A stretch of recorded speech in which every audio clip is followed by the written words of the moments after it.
Hi guys!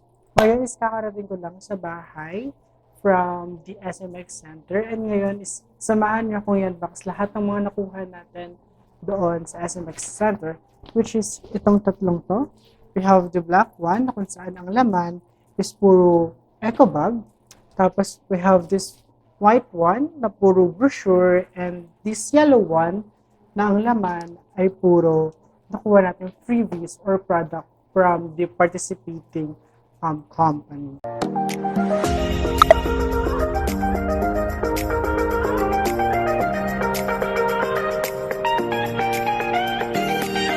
So kanina kung naaalala nyo is ni-organize ko na siya or ni-rearrange ko na siya kanina bago ako umalis doon mismo sa SMX. So ngayon, yung laman na itong mga ng puting eco bag na to is puro mga brochure, calling cards, or mga flyers na pinamimigay ng bawat booth na binisita ko kanina. So, hindi ko na siya iisa-isahin sa inyo kasi puro papel lang naman siya and brochure. Pero mamaya is isa-isahin ko siya off-cam para kunin or i-keep yung mga importanteng papers or yung mga relevant na brochure and calling cards para sa akin. So, next one is this one. Itong yellow eco bag na to. So, yung yellow eco bag na to is naglalaman siya ng mga freebies, mga products na nakuha natin from the participating companies kanina. No? So, tara, unbox natin. So, unang-una, from Sika, may nakuha akong trowel kanina doon sa spin the wheel nila. So, ito yung naging ko, yan. Isa sa mga nakuha kong product from Sika, which is yung tile paving scraper or yung trowel. Meron din tayo nakuha ditong mga pamaypay. I have here pamaypay from the Mondo. I also have this pamaypay from Stalwart. And pamaypay also from the Republic Cement. And next one, I got this t-shirt from Dutch Boy Philippines. Actually, ang ganda nga ng pagka-color blend niya. Long sleeve siya. Yeah. The next one is I got this wall putty from Mondo Philippines. Yan. Kung nakikita niya, ito siya. Yan. Ito is so sabi dito, ang wall putty daw is a high-quality water-based putty suitable for interior and exterior application. It is formulated for quick and effective repair of cracks and dents and smooth and rough surfaces on concrete, plaster. Oh, okay.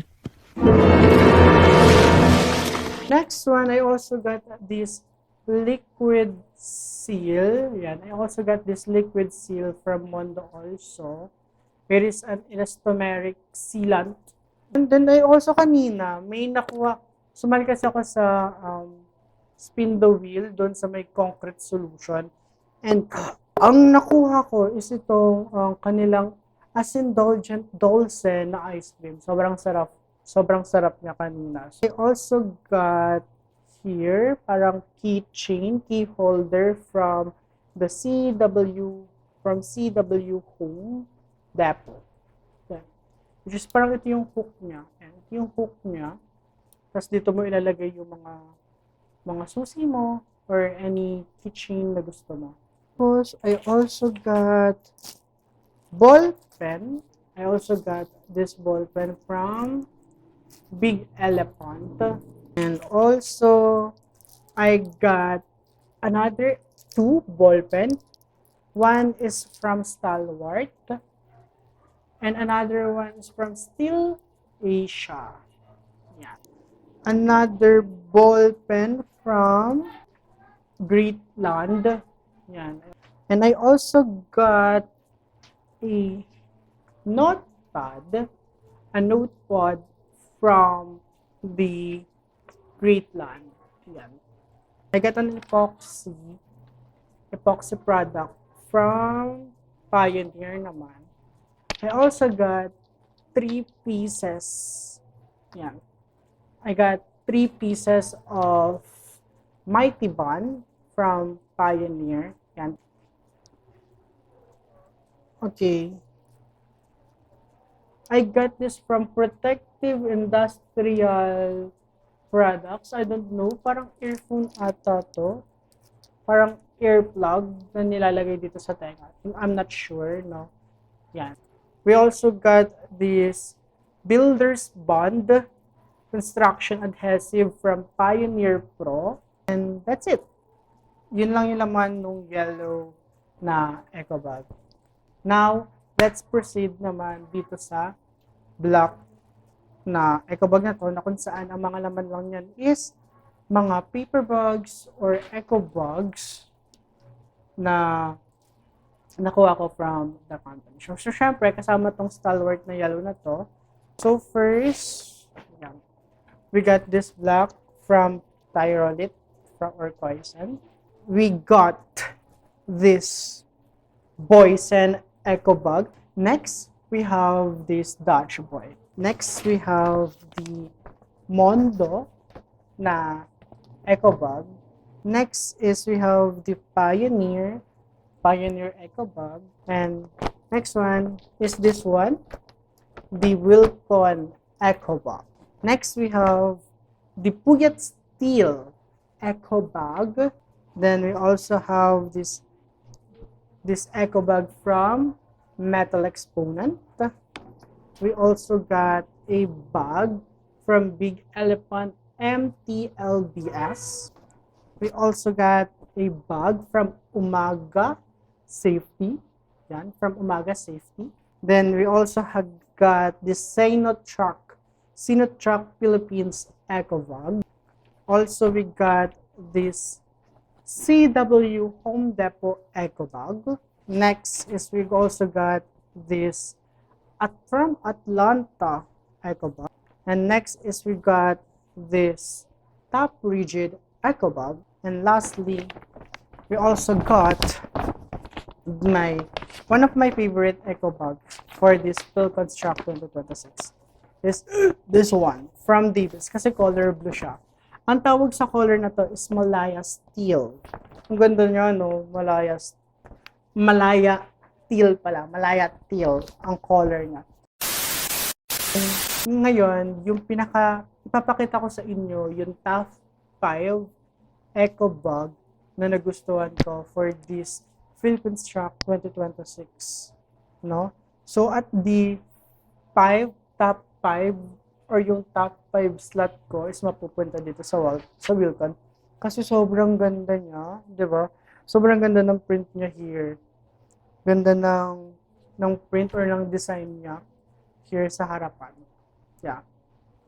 And on top 4, we got this Mondo. Yan.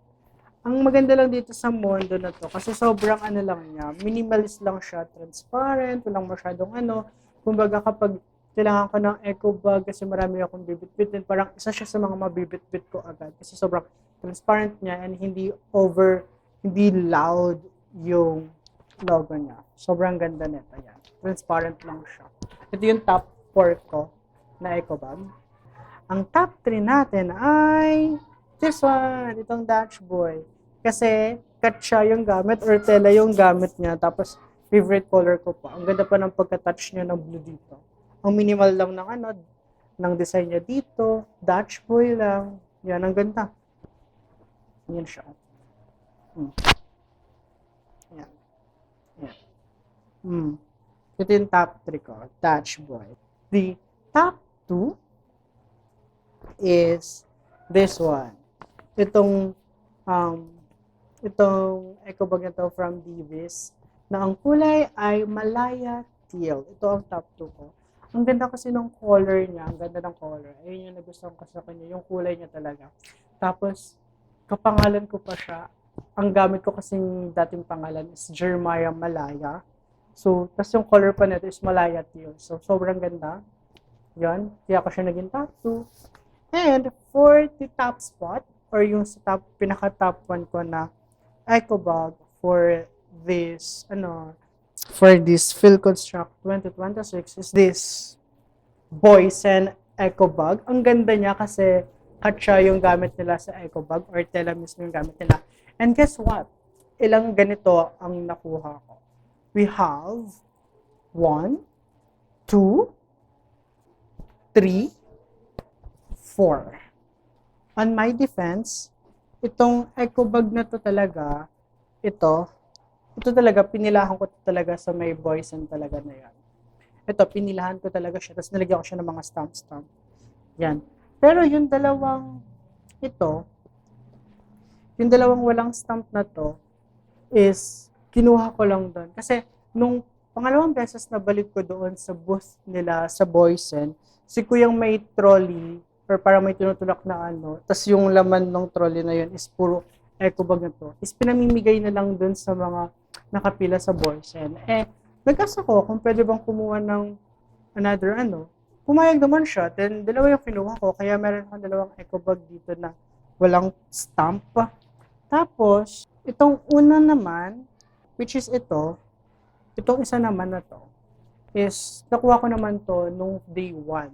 And disclaimer, today is the day 4 and the last day ng PhilConstruct 2026. So ito, kinuha ko to nung first day, which is nung that time is na-required kami nung company ko na pinag-OJT-han na pumunta doon para, kumuha ng mga possible suppliers and clients and also to look from some technologies na pwede makatulong para sa company. So again, kaya siya naging 4 na tote bag. Yung first kasi is nakuha ko siya nung first day nung PhilConstruct 2026 kasi pumunta na kami doon nung kasama yung mga ka-OJT ko at sila yung sales head ng company na pinag-OJT-han ko. Tapos, yung pangalawang tote bag na yun is pinilahan ko talaga siya kaya siya may tote bag. Then yung pangatlo at pang-4, kaya ko siya nakuha kasi nung pangalawang beses kong balik today sa booth ng Boysen is pinamimigay na lang siya ni Kuya. Parang isa ata siya sa mga staff doon. Kaya kumuha ko ng dalawa and yeah, okay naman sa kanya. Pumayag naman siya. I think dito ko natatapusin yung video today or yung vlog natin today. Salamat sa pagsama sa akin sa SMX Center at sa pag-ikot sa mga bawat booth doon. And yeah, again, I am Jeremiah and thank you for watching.